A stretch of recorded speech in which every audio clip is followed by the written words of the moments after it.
Welcome to Scoop World Order Sign Stealing Edition. We are going to talk about Jim Harbaugh. Has he coached his final game at Michigan? There's a lot of smoke and a lot of fire at Schembechler Hall. The building is on fire right now with a lot of suspect practices from Connor Stallions, who's now indefinitely unpaid leave, which means he's fired. So we are going to break all of that down. We're going to take your questions, break down a little video, have a bang up show for you guys tonight. And we got Wisconsin on Saturday. So this is going to be a great show.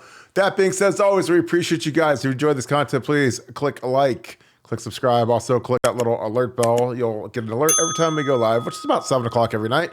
We appreciate you guys tuning in as always. Again, you guys are the best. Shout out where you guys are watching from. And also I want to know, what do you think of this? What's going to come? Give me your punitive predictions. Is it going to be a suspension? Is it going to be a firing? Is it going to be sanctions, bowl ban? I want to hear it all in the chat. So type out, you get to be the NCAA, which is normally a toothless, worthless entity. You get to be like a real cop here, and you get to decide the fate. You're the judge, the jury, executioner. Going to bring in my favorite executioner, Mr. Nevadabuck. Nevada, this has been a long, strange trip. How Michigan went from dodging us in 2020 to dominating us back-to-back years, and they were literally at death's door, to now they're like this mega power that they used to be, in like the mid-90s. And it seems like we figured out what changed. But your thoughts on all of the developments today and what else is going on? Well, first of all, the video that showed, I mean, there's a video out there. I don't know if you have it. I don't know if you have the access to play it. But basically, it shows the guy Stallions sitting right on the shoulder of the defensive coordinator. Ohio State goes to the line, backs off the line to turn back, and they're all looking for the signal. And you see the Michigan guy's eyes immediately go to the sideline, watching the signal. And then immediately Stallions starts screaming pass, and the entire sideline starts indicating pass to the defense. Which, look, this just sets off so many different issues. You've got, obviously the players were in on this because that wasn't some spontaneous, celebration that they just kind of broke into at that point. Mm-hmm. Secondly, this was the first drive of the game. So clearly they had done some advanced, they knew what they were doing, and they had some information and some data that they were drawing from to make that determination. 3, there are rules about what analysts can do in regard to the game, gameplay, participation in game activity, and that's clearly a violation. 4, imagine how much esteem this guy had to be held in to be sitting right on the ear of the defensive coordinator in the Ohio State-Michigan game. You're in the Ohio State-Michigan game in Columbus, which has got to be one of the most crazy environments. You were blessed to play in those games, to coach in those games. I mean, absolutely insane environments. Can you imagine somebody, just some rando, getting access to the defensive coordinator in that situation, and be like, hey, I'm going to be sitting here and I might ask you some questions like, hey, Kirk, what do you think about that guy over there? You'll be like, dude, get out.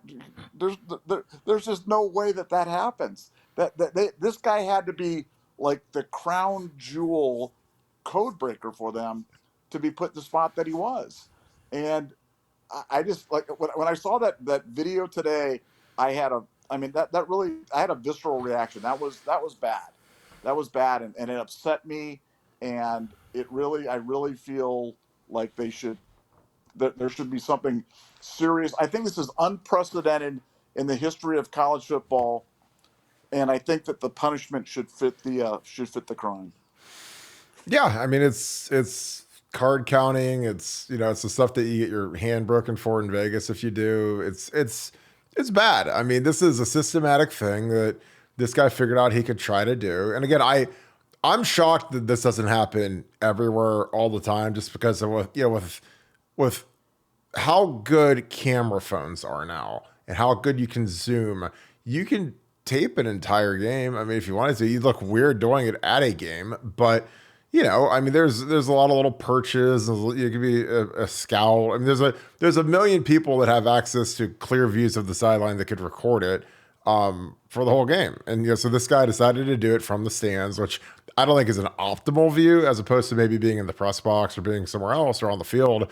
But he did it, and he, again, once you have the signals and then you have the game tape, and you can splice the signals for each play with the tape, and then you can splice all the plays together. So, like I said, if it's a handoff to the right, and you put all the handoffs to the right over here, and you see the same signal consistently, then you say, okay, well, that signal means that that's the play. Then you can figure out what the formation. Usually there's a signal for the formation and then the play. In our passing game, it's the formation, the protection, and the routes. So, I don't think it's terribly difficult to do. I think that this guy, again, when you're a young coach, a lot of these guys are trying to figure out how to add value to the program, because it's not like you're going to come up with some miracle, beautiful plays that the coaches are going to want you to run or anything. Because when you're an intern, you're basically making coffee. So he figured, he's like, hey, I did, I was in, the armed forces, I figured out ways to be more valuable.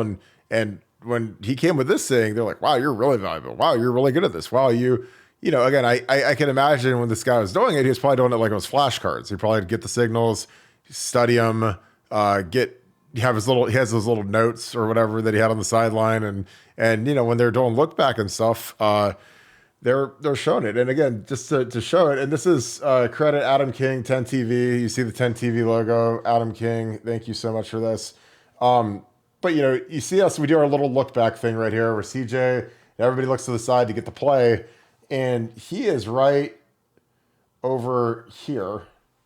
That's him. And he's looking at our signaler. And right there, as soon as he gets the signal and he can tell that it's a pass play, everybody points to the sky, which means it's a pass. So it's like the universal sign. So, you see it, and then, this ends up being a pass where they actually score. But, still, you can see this is him. He's right next to the DC.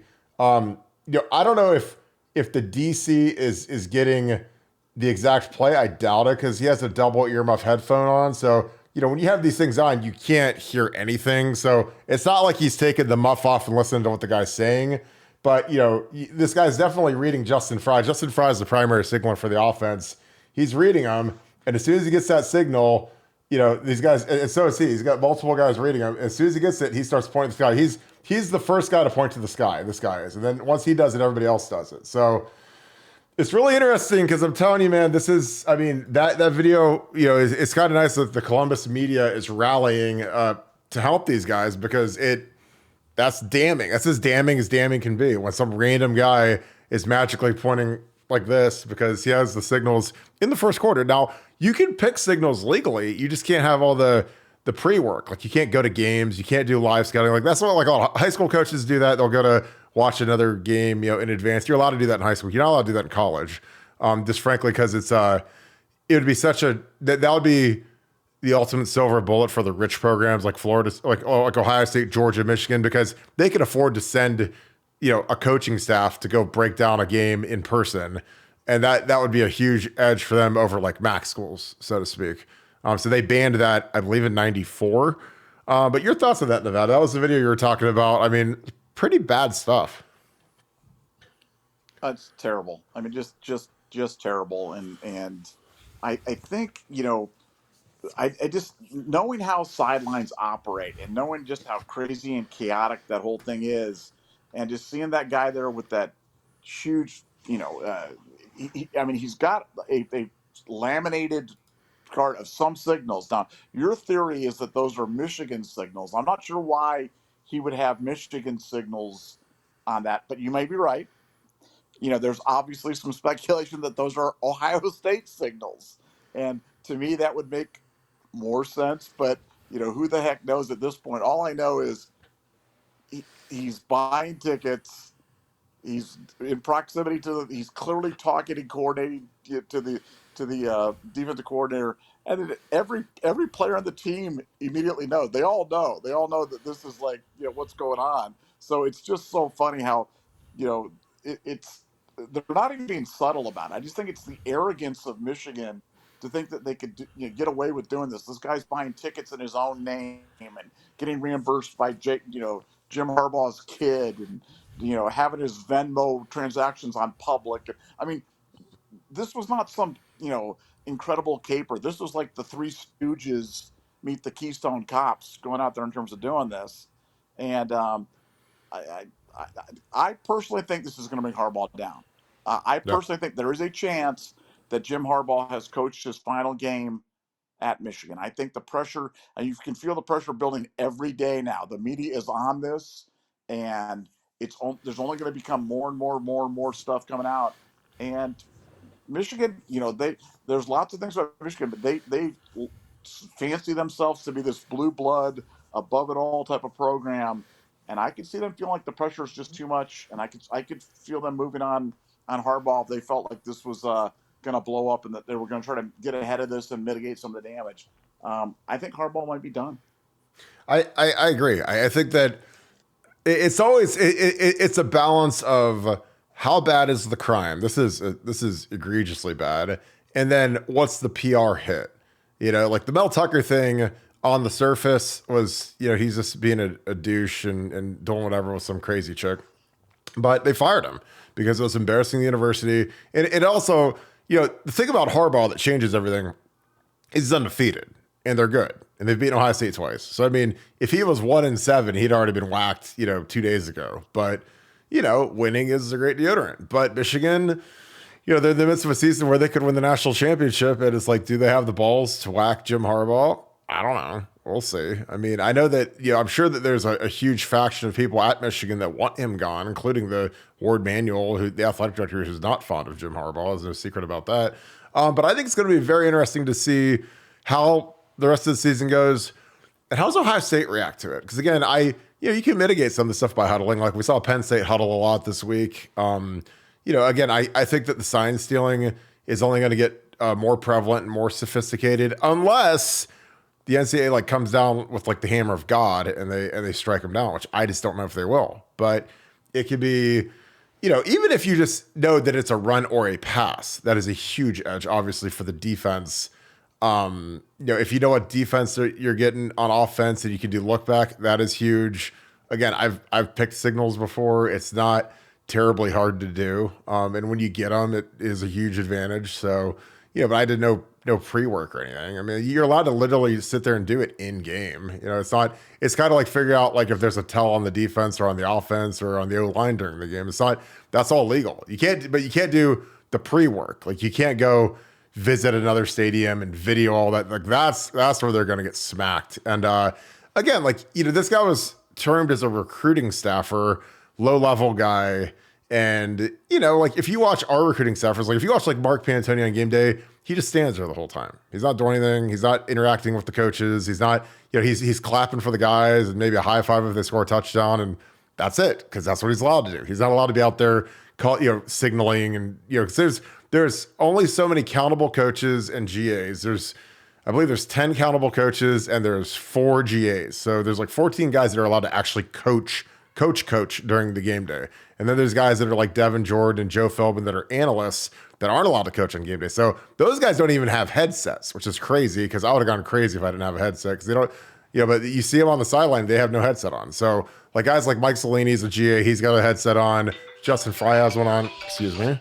But yeah, it's one of those things where I think that Michigan's going to go down just because, I think that you have to set the tone with this. This is something that in the age of technology and, really, really good 4K cameras that are really small, it's not really that hard to do anymore. Back in the days when we didn't have camera phones, this would have been really hard to do. You'd have to get a camera in the stadium, video camera.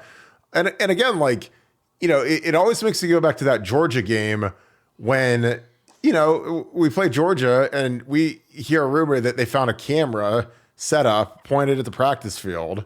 And, of course, Georgia denies it and the Sugar Bowl says it's theirs, whatever. But I'm they were pointed right at where our signalers were, so were they trying to get our signals during practice? Because, we signal stuff in during practice. We don't just call everything. We do, if we're moving the field, we do the signals because you got to rehearse those just as much as you have to rehearse the play so that everyone's sharp on those. But your thoughts on this, Nevada? Does this affect Michigan? Obviously, they got Penn State coming up. They got us. Do you think that it just rolls off their back? Is it us against the world? Do you think that it just falls by the wayside? Where are you at with this? No, I think this is going to have far-reaching implications. I mean, I think this could potentially impact the whole adoption of technology, like helmet communication. Um, I think it could have far-reaching implications. But I think for Harbaugh, man, when in 2023, when the wheel of outrage falls on you, and then the weight of the media is focused on you, and it's a Oh juicy man. story like this, Oh yeah. man, you're not getting up, man. You're just not getting up, and he's just not going to be good enough to survive now. But I've just got a question from you from a tactical standpoint. Now, I Sure. understand Ryan likes to do the go to the line and then check back and do the things. I can get the perfect call and stuff like that. And so maybe I'm answering my own question, but obviously when I played football back in the days when we didn't have face masks and it was in the 20s, we would messenger plays and guys would run in and call Yeah. give the play and Oh run yeah. up. We, I we mean, we did that in high school. We did that in high school. Our split end would bring the play in every single play. yeah, I mean, isn't that if you want to avoid having your signal stolen, isn't that the best way to avoid having your signal stolen? I mean, I think it's that or go to wristbands. I mean, if you go to wristbands and change them every quarter, it's hard to pick that because you're probably going to be using like a numerical code that corresponds with the wrist and with the wrist, and then you can switch it. So by the time they pick it, you're going to have something new going on. But I think that I think it's going to be a huddle. It's going to be a wristband. I mean, it's got to be something, but, it would be extremely ballsy of them to figure out how to pick signals now after they've been busted for picking signals. But I think that the things you can do to counter it are huddle. You can do that look back stuff. But the thing about the look back is you could do like a fake look back where, you call the first play and they pick it, and then you call a second play, but it's like a dead play, and you just run the first play. Now, that makes the game go to snail's pace. But or you could just go fast. I mean, there's you go tempo on them. If you go jet like fast, like you can't. They don't have time to look over at your sideline and get it into the defense and call a play. And a lot of times when you go jet, you're going to get base defense because you can't risk a guy not blitzing. In a situation because he didn't get the signal to blitz. So a lot of times when you go fast, you're going to get base defense, which is that's another way to counteract it. But I think the best way to do is just do a short huddle, and to say, hey, short huddle, wristband, and you got to do what you got to do. Because again, no matter what, they beat us the last 2 years. They could have stole all the signals and whatever. But that's they're not going to take the. Maybe they'll take the Big Ten banners down. Maybe they'll grant us a retrospective win, but I don't think they are. So at the end of the day, like But here's my thoughts to that. Like, I just think football games always they're 120 plays, 130 plays, but really they're a handful of plays that swing games, yep. and knowing what's coming, man, do I think that that's the reason that they beat us the last 2 years? No, we couldn't stop the run, 2 years ago. But man, I just had this, when I put something up on Twitter today, which was kind of interesting, something that I'd kind of gotten from the Las Vegas guys. So we're talking about Las Vegas and their connection to this entire story. And as Mm-hmm. it turns out, there's an analytics guy, one of the best analytics guys. I think he's the Moondog. And anybody who's in Vegas who's a gambler, big gambler, knows who that is and who the analytics firm is. But apparently, they were the first ones to kind of pick up on the betting irregularities with with Michigan, and they Mm-hmm. went to the gaming commission, who went to the NCAA, who went to the Big Ten, and that's where this whole thing came from. But when you see it, it's so stark how bad Michigan was, how bad they were against the spread, and how magically good they got as soon as this program got implemented. I mean, it's unlike anything that I've ever seen before, and well, you don't want to be that fan and be like, oh, the reason we lost was this. I really think that's it. I really think that's how did Harbaugh take a bunch, a relatively a decent team, and turn them into world beaters? Well, he cheated, and I think it's really as simple as that. And do I think Harbaugh fits the profile of the type of coach that would cheat? Absolutely, he Oh does. yeah.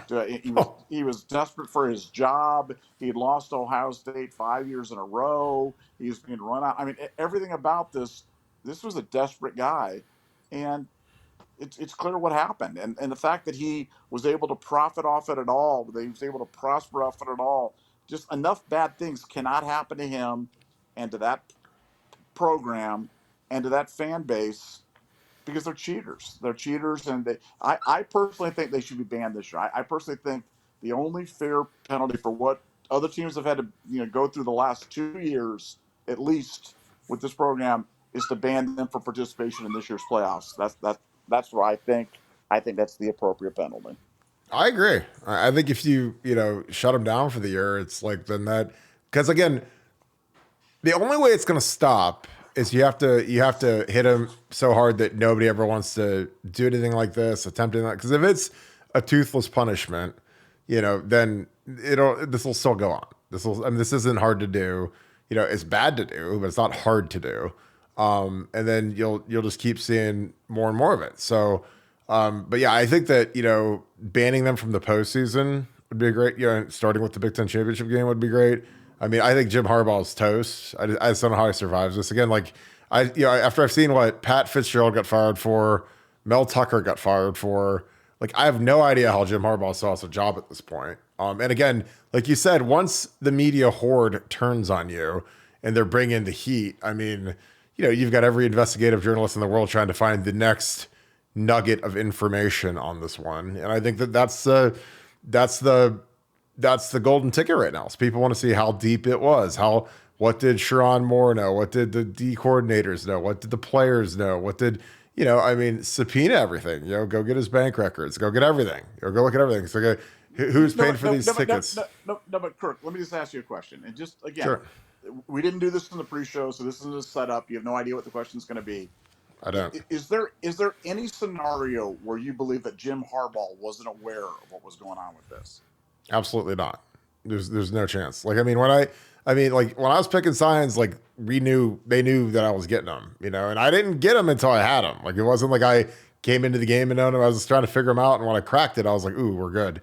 Let's do this. So it's like, there's no way that a recruiting analyst intern, $50,000 dude is standing next to a coordinator who's making like $2 million. And he's like right in his hip pocket the whole time. And he's right, and I mean, there's just no way. There's no way. And again, like, and I think Jim Harbaugh's the kind of guy that would like love that kind of stuff. He's the kind of guy that would like, hey, I mean, because the pressure to beat Ohio State, the pressure to return Michigan to glory. This is the same school that ran from us in 2020, and when we would have absolutely murdered them, they refused to play us because they had the fake COVID stuff or whatever. And so then all of a sudden, he figures out a way to get a huge leg up. And, I mean, people are greedy, especially when they're desperate. So, I mean, I think that he absolutely knew. There's no way you could not know that. There's no way that the D coordinator wouldn't tell you, the O coordinator wouldn't tell you. Just kind of what it is, it's crazy. Because like I said, this is a sophisticated thing, but it's not very sophisticated in how it was executed. But like I said, it'll be interesting to see what happens because, the one thing about Jim Harbaugh is he does lie about literally everything. So he goes and puts his hand on a Bible and then they find all this other stuff to counteract everything that he lied about, then he's gone. Which, I mean, I think he's gone regardless. Is that fair? Yeah. Well, I just think that with Harbaugh, I mean, Harbaugh's already in the midst of an active NCAA investigation right now. And now they've got this. And, when you put those things together, it gets exponentially worse. And I really don't even think we've scratched the surface on this. I mean, I think the worst is by far is going to yet to come. I think it goes all the way up there. And the documentation on this is so easy and so readily available. Oh my God. So yeah. You don't have to be like some CSI super sleuth to come up with this. No.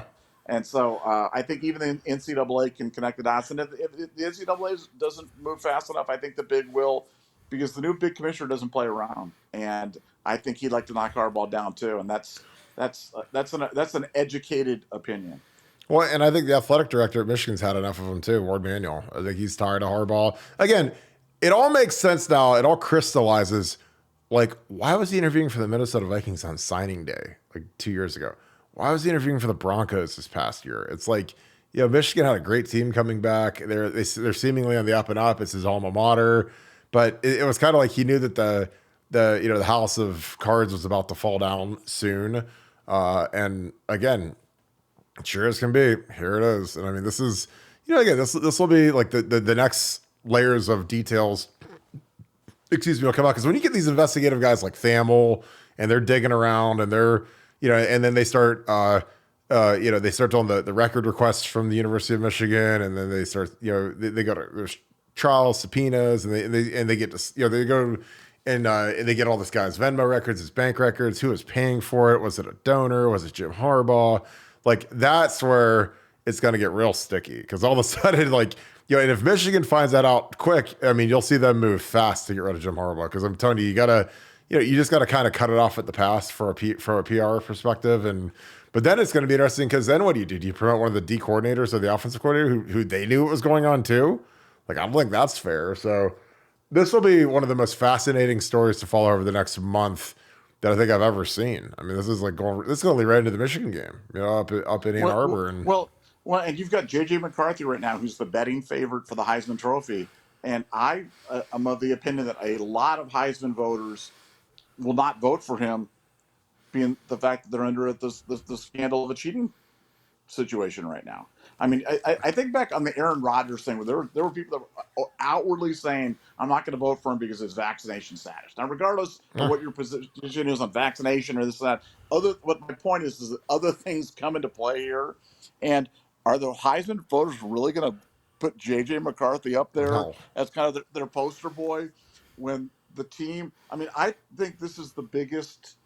Well, it is. It's the biggest scandal in college football history. I mean, it's literally. I mean, short of like bribing the referees or some sort of thing like that. This is. I mean, it's the worst thing that I've ever seen, and like the old everybody does it. Everybody not like this, man. Not like this is. I think the SEC teams are blushing on this one, and that takes some doing. Well, yeah, because there's just such a lack of sophistication. It's like literally this guy's buying stuff on Ticketmaster. Every single ticket has an electronic paper trail now because you have to use like Ticketmaster.com to get into the stadiums, transfer the tickets, video records of everything of the signals, him on the sideline, him with whatever, like I mean, it's so unsophisticated. Then they're going after the Venmos and looking at all the Venmo transactions, and the guy sold like 80 T-shirts and whatever, and I'm just like, it's stunning, really. And again, like I always knew like something was up. Like all of a sudden, Michigan got real good, and I was like, eventually, you figure out that when the numbers don't make sense, especially like in Vegas, where the whole world revolves around numbers, it can. I mean, people are going to start stiffing around, and here it came. And thank God for Vegas and our boy Moondog, because Moondog got it in, and he got this whole thing in. Let me ask you one. And this is an important thing for people to understand. So, like when you see that thing on the sideline, and say that is Ohio State signals. Again, people have to remember this. May be a basic point, but you have to remember the television broadcast does not show the signals. Nothing shows the signal. They don't record the signals. Yeah. So the only way you could have the signals is from, in a laminated form on the first series of the game, is to have been doing pre-scouting and pre-recording just by definition. So it's like, I mean, that's, if you ever needed a smoking gun, that's it. There's no other way to get them. Like you can't just sit there and just like, I guess you could just get the signal. No, you can't. The television that you can't find it on any broadcast. You can't find it in the All-22. You can't find it anywhere. But somehow they had it. So it was like magic. I agree. I'll get to that in a second. Super chat. Appreciate you, Zach. Thank you so much. Nevada, do you think any of this Michigan stuff will be resolved before the play for even the Ohio State Michigan game? I mean, I think it has to be, doesn't it? Well, here's the thing. It's a question. The only way that you get a fast resolution is if Michigan is the one preempting it and moving. Yeah. Because the NCAA and the Big cannot. They just move at a glacial pace. They won't move that fast. But if the pressure builds on Michigan, I think that they're on a bye this week. And, if things just keep cooking and keep building up and more stuff comes out, and like you said, the AD gets in there and they get a hold of I'm sure they're pulling all the stuff from Stallions right now. They know what's kind of, what's on the Yeah. servers, and they can tie it back to Harbaugh. You might just see press conference calls, bang, Jim Harbaugh's been removed, and they try to, get ahead of this thing. So could it happen? I think he's going down on this one. I don't think that there's any way that he's going to survive. And I have a question about the timing. It's more than 0% that he's coached his last game at Michigan. That is for sure. Yeah, I mean, I agree, and again, I know that the coordinators had to have known it, because again, like, the DC is not just going to have some recruiting intern standing next to him during the entire game, every game, when he's signaling for his life against a really good Ohio State offense. But getting back to what you said previously, I just think that this is going to be a really quick. I think that Michigan's going to move. I mean, I might be absolutely nuts, but I just think that, I mean, this is a gargantuan black eye for their football program right now. Because I mean, the whole sports world is talking about this as these videos keep coming out. Like the 10 TV video came out, videos, like it's so obvious, it's so coordinated, and like you said, Michigan just got really good all of a sudden. And it makes you wonder, like, did they not have TCU signals, and that's why all of a sudden they got ran when they played them in the playoff game? But yeah, I don't know. Does this affect your thought on the Ohio State Michigan game at this point, Nevada? Well, I mean, I think that's going to be a heck of a game either way. I mean, I think it's going to be a battle. I think it's going to be a close game. I felt that way for a while. I just think this Ohio State team is a team of destiny. I said that a couple of weeks ago. I just feel like they're going to find a way to get it done. And whether this is a distraction, whether this is inspiration for Michigan, who the heck knows? The story will be written by the victors, that's for sure. But I think that this Ohio State team's not going to be denied. I love the way that this team's building. I love the way that this season's building, and I think we're going to get it done up in Ann Arbor. Yeah, I do too. I think that this isn't how Michigan. Obviously, if Jim Harbaugh gets fired, everything changes. But I think it's. I can't. He's the thing about him is he's winning. That's the only thing that's keeping him in his job right now, and the fact that he rubs everybody the wrong way up there. A lot of people don't like how he treats everyone. So again, that all adds up. And like I said, this has been the strangest year ever in terms of coaches getting removed. Because if you'd have told me before the season that Mel Tucker and Pat Fitzgerald would both get fired in the middle of the season or before the season, I'd said there's no way, especially Fitzgerald. Because I mean, so like when that PR thing starts spinning out of control, man, like the Northwestern thing did, and like the Michigan State thing did.